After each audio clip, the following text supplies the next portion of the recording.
massive new ISM number and ISM print finally came in, and we can all breathe. So this is going to be, I think, the beginning of this cycle up. Now, what does that mean exactly? Typically, now that I've had the opportunity to study the history of like business cycles as marked by the ISM, I kind of have come to the conclusion that typically metals kind of rally right at the tail end of a business cycle. It signifies the ending. Then a new business cycle begins, metals crash, and then, risk assets take off. So I think that's what's coming. I think that's what's coming. The ISM, everyone's talking about ISM. ISM, I want to preface this with the ISM is a signal. It is not it is not a final indicator. It is a signal. And what that signal is actually telling us when the ISM finally, hits a low and then jumps up is that things are no longer getting shit. That's what it actually means. It means that things are no longer shit, or rather, no longer accelerating into being more shit. So it's not really the most positive. What we want to see now, and what I want to see, is velocity and acceleration to the upside on ISM. That's what I want to see. I want to see it go from 52 to 58, from 58 to 67, like real fast, because that's what Bitcoin's going to respond to. That's what's going to drive liquidity. That's what's going to drive everything that we need to get risk assets moving and risk assets higher.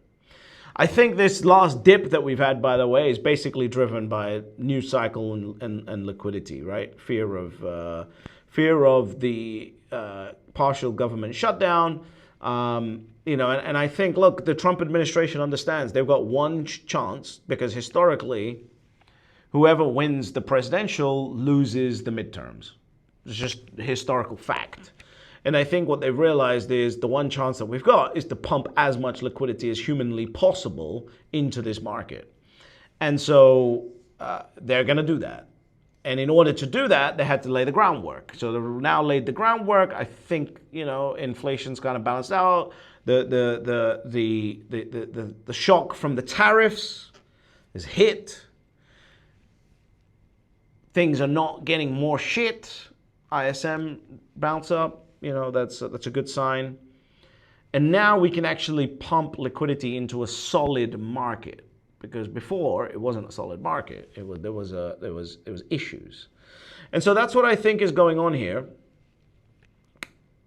And again, it's not a final signal. We may see gold go up here, right? We may see it run up again. But if I was a gambling man, and I'm not a gambling man, but if I was a gambling man, I would say that the metals have kind of, gold and silver in particular, have topped out here. And I think what we're going to see next is we're going to see a further strengthening in the ISM. And I think that you're going to start seeing liquidity structures fall into place with the government lockdown finally being fully ended. I think you're going to see the Clarity Act come in the US. And then, of course, all of the debt refinancing that needs to happen. This is why subscribing is extremely important, right? Because not just sitting here looking at like, okay, ISM, I know every video you're seeing right now from the news readers, that's what I like to call them, right? Everyone just likes reading the news. What if you're a real investor, what you want to do is look at the news and then go, okay, so now I have a framework of the market. How does this news impact the framework? And then did anything change?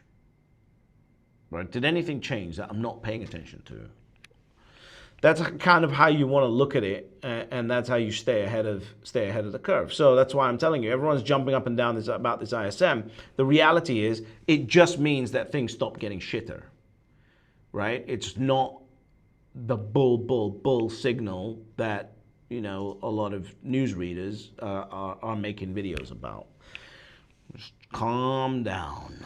As a friend of mine used to say, just calm down, right? So The ISM, it's absolutely definitely a good sign, but I think what we need to see here is we need to see further liquidity come into the market. We need to see the pivot happen from metals into risk on assets. And we need to see major stability as far as politics go, major stability as far as liquidity goes. And then I think we start seeing an upside here. And like I said, the metals rallying kind of tends to signal an ending of a business cycle. And then once they turn over, you get the new business cycle take over. And that's when risk assets do really well. Overall, I think, we're sitting in a pretty good period here. And the ISM is a very, very good signal, but it is not the be-all and end-all signal. There's many other things that we need to watch here. And I think the most exciting thing coming up is really this debt refinancing that really needs to happen. That's going to be the major, thrust of liquidity that comes into this market, especially if we can start getting rates lower, right? Because then that means that is going to go straight into the real economy. And in fact, I'm going to do a video subscribe to the channel because I'm going to do a video on this debt refinancing, right? And how much there is, because I don't think people really grasp the concept of how much debt there is to refi, and also the SLR structures and everything else that people have put into place now. The Fed has put into place, and the Treasury's put into place to actually get that debt refinancing done, right? And where they're going to put that. So I'll do a video on that for you guys. So subscribe to the channel because I think that's really what's important. ISM is important for sure, but we really need to see velocity to the upside, not just, it's just now. Like if next month is like 51, that's a problem, right? What we really need to see is velocity. We need to see acceleration. We need to see the delta change, right? Unfortunately, the delta on this one's quite big, so I don't know if we're going to see the delta change as much going forward, but we need to see the acceleration of the ISM, and that's what's going to drive liquidity and investment into risk on assets. And I think we're going to get it. And again, my price target remains the same. Like between halving to halving, at some point we're going to be 340 plus or minus 15%, and I think that's going to be fantastic. And of course, over 10 years, my price target on MSTR is $30,000 plus per share.